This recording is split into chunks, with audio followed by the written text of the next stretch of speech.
আসসালামু আলাইকুম প্রিয় দর্শক, বিস্তারিত সংবাদের শুরুতেই জানিয়ে দিচ্ছি ফ্রেশ প্রিমিয়াম টি সংবাদ শিরোনামগুলো। শুরুতেই সংবাদ শিরোনামগুলো জানাচ্ছি। শিক্ষার্থীদের পক্ষে মাঠে নামলেন চিকিৎসকরা। বৃষ্টি উপেক্ষা করে রাজধানীতে শিক্ষার্থীদের গণমিছিল। সরকার পতনে 10% ধাক্কা দরকার, প্রশাসনেও আন্দোলন ঢুকে গেছে। এতক্ষণ শিরোনামগুলি শুনছিলেন, এখন বিস্তারিত।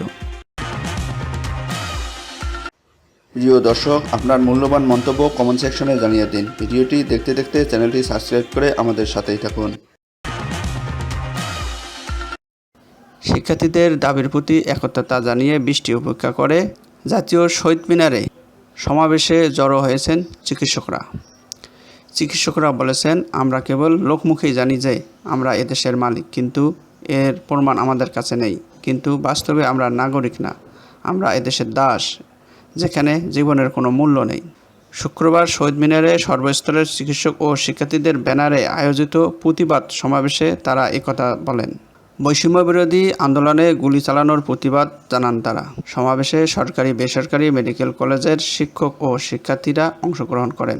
সমাবেশ শেষে একটি মিছিল বের করা হয়। বৃষ্টি উপেক্ষা করে গণমিছিল কর্মসূচি পালন করেছেন বিভিন্ন শিক্ষা প্রতিষ্ঠানের শিক্ষার্থীরা। আজ শুক্রবার সকাল 11:30টায় শিক্ষার্থীদের পাশাপাশি বিভিন্ন স্তরের নাগরিক এই কর্মসূচিতে অংশ নেন। আজ শুক্রবার বেলা 11:30টার পর আফতাবনগরে ইস্ট ওয়েস্ট বিশ্ববিদ্যালয়ের শিক্ষার্থীরা মিছিল বের করেন। বৃষ্টিতে ভিজে ভিজে মিছিল নিয়ে তারা রামপুরা ব্রিজ পার হয়ে ব্র্যাক বিশ্ববিদ্যালয় ঘুরে আবার ইস্ট ওয়েস্ট বিশ্ববিদ্যালয়ে আসেন। উত্তরা 6 নম্বর সেক্টরে RAJUK Uttara model school and কলেজের শিক্ষার্থীরা বিক্ষোভ মিছিল ও সমাবেশ করেছেন। বেলা 11টার দিকে বৃষ্টিতে ভিজে ভিজে মিছিল করেন শিক্ষার্থীরা। এর আগে বৃহস্পতিবার সন্ধ্যায় গণমাধ্যমে পাঠানো এক সংবাদ বিজ্ঞপ্তিতে নতুন এই কর্মসূচির কথা জানান এই আন্দোলনের অন্যতম সমন্বয়ক আব্দুল কাদের। গতকাল বৃহস্পতিবার গণসংগীত, পথনাটক, দেয়াল লিখন, স্মৃতিচারণা ও বিক্ষোভ সমাবেশের মধ্য দিয়ে বৈষম্য বিরোধী ছাত্র আন্দোলনের রিমেম্বারিং আওয়ার হিরোজ কর্মসূচি পালিত হয়েছে। ঢাকাসহ অন্তত 16টি জেলা ও মহানগরে এসব কর্মসূচি পালনের খবর পাওয়া গেছে। এসব কর্মসূচিতে শিক্ষার্থীদের পাশাপাশি কোথাও কোথাও শিক্ষক ও আইনজীবীরাও অংশ নেন। গণ অধিকার পরিষদের সভাপতি ও ডাকসুর সাবেক ভিপি নুরুল হক নূরের রিমান্ড শেষে বৃহস্পতিবার কারাগারে পাঠানো হয়।